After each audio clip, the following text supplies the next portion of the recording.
दोस्तों, इस वीडियो में आप देखेंगे एक फैंटेसी एडवेंचर मूवी की कहानी। यूरोप की लोक कथाओं पर आधारित ये फिल्म रहस्य और रोमांच से भरपूर है और इसका अंत देखकर आप लोगों को बहुत कुछ सीखने को भी मिलेगा। इसलिए वीडियो को पूरा आखिरी तक जरूर देखें। चलिए अब कहानी शुरू करते हैं। फिल्म की शुरुआत में एक पहाड़ी की रहस्यमय गुफा के अंदर कुछ लोगों को दिखाया जाता है। उस पहाड़ी का रक्षक उन लोगों से बहुत नाराज होता है, इसलिए वो उनमें से एक को अपने जादू से कौवे में बदल देता है। अगले सीन में इस घटना से कुछ दिनों पहले का वक्त दिखाया जाता है। इसी पहाड़ी जंगल की तलहटी में स्थित गांव के अंदर एक क्लिनिक चलाने वाला डॉक्टर एक दिन अचानक चिल्लाता हुआ अपने अस्पताल की ओर आता है। उसको डरा सहमा देखकर उसकी पत्नी उसे क्लिनिक के अंदर ले जाकर उससे पूछती है, क्या हो गया? डॉक्टर कहता है, चमत्कारी औषधियों की खोज में मैं आज जंगल में उस जगह पहुंच गया था जहां जंगल के खजाने का रक्षक वो महामानव रहता है। मैंने अपनी आंखों से उसे भैंसे का रूप लेता देखा, जिससे मेरी हालत खराब हो गई और मैं यहाँ भाग आया। इस पर उसकी पत्नी कहती है, लोगों का मानना है कोई अलौकिक शक्तियों वाला रक्षक इस पहाड़ी जंगल और उसके अंदर छुपे किसी रहस्यमय खजाने की रक्षा करता है। तुम भी ऐसी बातें कई सालों से सुनते आ रहे हो, फिर भी तुम जंगल के अंदर गए ही क्यों?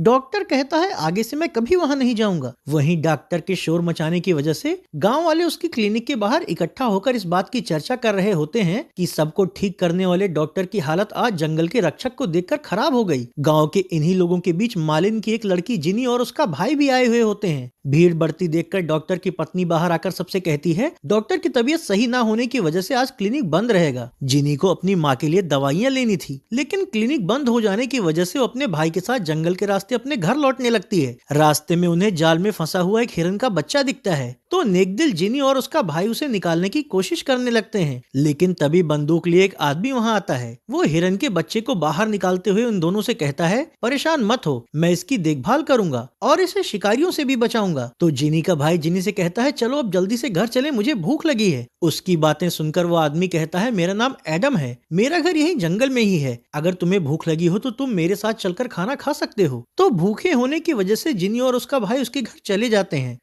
जहां एडम उन्हें खाना परोसते हुए कहता है, तुम्हारे पिता फल और फूल उगाया करते थे ना? जिनी कहती है, हाँ, पिछले साल उनकी मौत हो गई। मेरी माँ सिलाई करती है और मैं फूल उगाती हूँ, इसी से जैसे तैसे हमारा घर चल पाता है। एडम कहता है, मैं तुम लोगों की हालत समझ सकता हूँ, पर परेशान मत हो, तुम भी तुम्हारे पिता की तरह ही नेकदिल और ईमानदार हो, इसलिए एक दिन सब ठीक हो जाएगा। फिर खाना खाने के बाद जब दोनों भाई बहन यहाँ से निकलने लगते हैं तो एडम उन्हें उनकी माँ की बीमारी के लिए दवा भी देता है। घर लौटते वक्त रास्ते में जिनी का भाई जिनी से कहता है, ये आदमी कौन है जो हमारे पिताजी को जानता था? जिनी कहती है, पता नहीं, मैंने भी उसे पहले कभी नहीं देखा, लेकिन शायद वो हम सब